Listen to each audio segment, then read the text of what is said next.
जुलाई 2017 में पहली बरामदगी की रिपोर्ट आई ड्रग्स की गुजरात के कोस्ट से। जनवरी 2020 में 175 करोड़ के ड्रग्स गुजरात में पकड़े गए।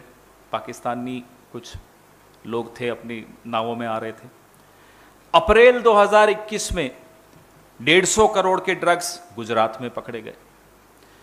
28 अप्रैल को पीपावाव पोर्ट, निखिल गांधी कोई उद्योगपति हैं, उनके यहां बरामद हुए 90 किलो 450 करोड़ के ड्रग्स। सितंबर 2021 में 3 टन हेरोइन 21,000 करोड़ का बरामद हुआ।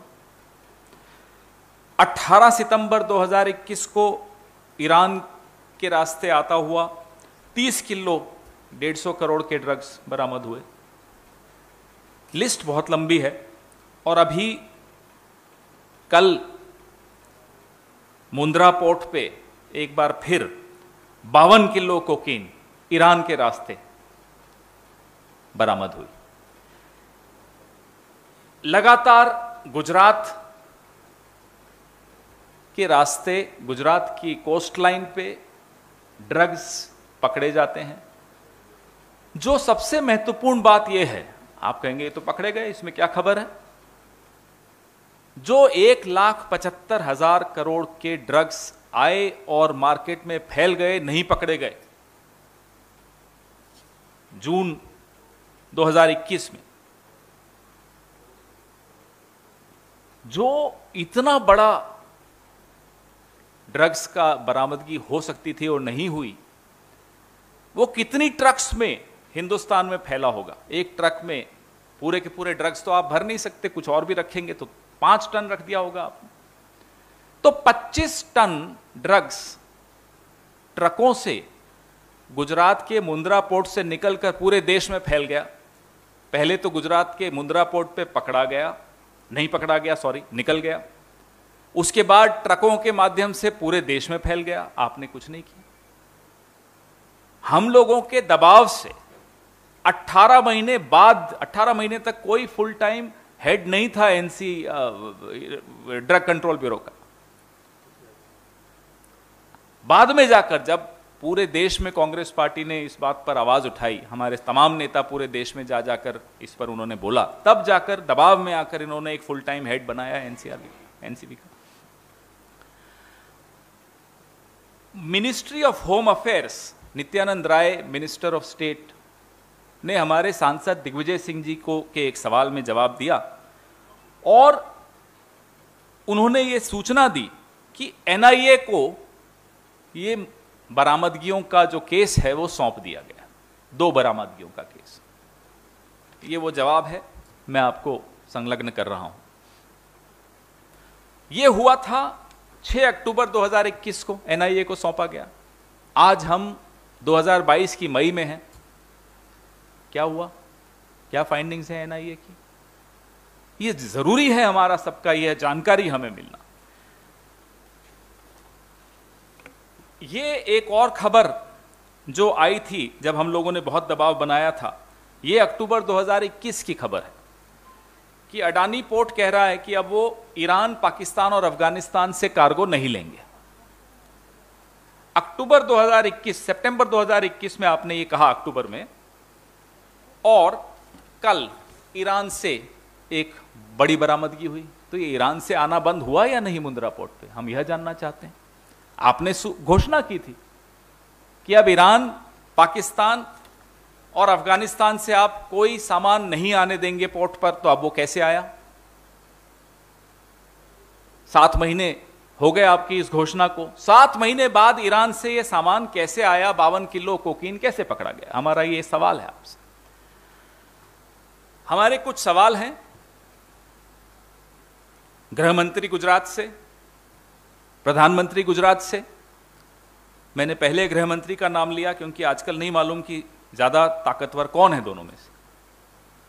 जो भी हो ताकतवर, दोनों गुजरात से हैं और सारी बरामदगियां गुजरात से हो रही हैं।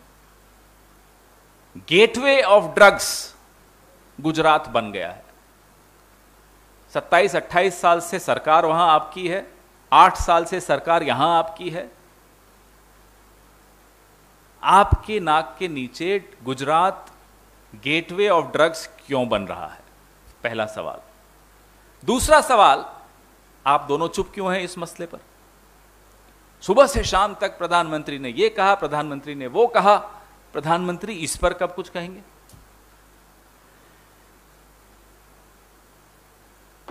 ड्रग्स का व्यापार ऐसा नहीं होता कि हम तीन जो यहां बैठे हैं कर लेंगे छोटा सा व्यापार, ऐसा नहीं होता। इस व्यापार का एक सिंडिकेट होता है। उस सिंडिकेट की तारें पूरे दुनिया में जुड़ी होती हैं और उस सिंडिकेट को वरदहस्त, राजनीतिक वरदहस्त अवश्य प्राप्त होता है। उसके बगैर वो सिंडिकेट जीवित नहीं रह सकता। तो हम यह जानना चाहते हैं कि हिंदुस्तान में ड्रग्स के इस सिंडिकेट का एल चापो कौन है, पैब्लो एस्कोबार कौन है, नाम बताएं उसका। और इस सिंडिकेट को ध्वस्त करने के लिए आपने क्या रूपरेखा बनाई है, क्या नीति आपकी है, वह भी स्पष्ट करें।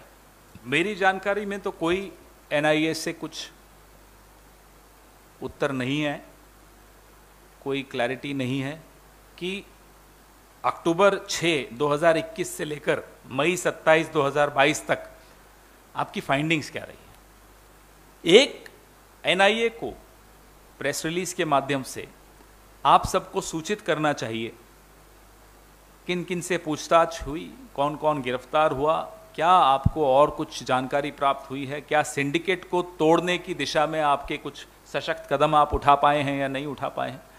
उन्हें देश को विश्वास में लेकर यह जानकारी देनी चाहिए। अगर साधारण दिन होते तो हम कहते कि चलिए एनआईए की जांच है, कुछ निकलेगा। ये असाधारण वक्त है, यह दौर असाधारण है जहां एजेंसीज पर से भारत की जनता का भरोसा उठता चला जा रहा है और उसकी सीधे सीधे जिम्मेदार सरकार है, क्योंकि एजेंसीज को उन्होंने अपनी खुदरा राजनीति का जरिया बनाया है। एजेंसीज को जो काम करना चाहिए वो नहीं करते। मैंने आपको उदाहरण दिया, नारकोटिक्स कंट्रोल ब्यूरो का 18 महीने फुल टाइम हेड नहीं था। कांग्रेस के भीषण दबाव के चलते फिर जाकर इन्होंने नवंबर 2021 में एक फुल टाइम हेड बनाया। अगर इस तरह से एजेंसीज चलेंगी, एजेंसीज को आप कठपुतली बना दोगे, तो एजेंसीज की रिपोर्ट आएगी ही नहीं, और आएगी तो कोई किसी को उस पर विश्वास नहीं होगा।